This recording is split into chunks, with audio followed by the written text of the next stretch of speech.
unexpected.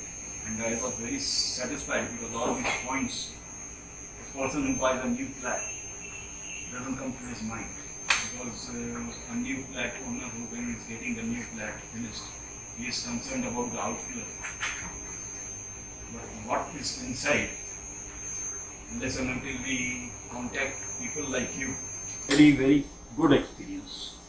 I had not thought that I'll be getting such inspection reports, which varied from moisture, slopes on the floor, broken tiles, then cracked tiles, hairline tiles, gaps in the tiles, and regarding electrical, you people have done a very good job, which we as a layman, we means the person who's purchasing a flat would not have thought about these things.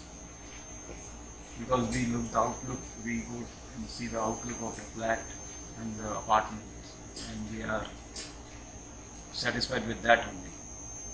Yeah, I would recommend MACJ. I also had it recommended by one of my friends, and I was really, very, very, very, in fact, very satisfied by your works, which you had pinpointed in your reports. I was not expecting this type of report because I didn't know that these things have been checked.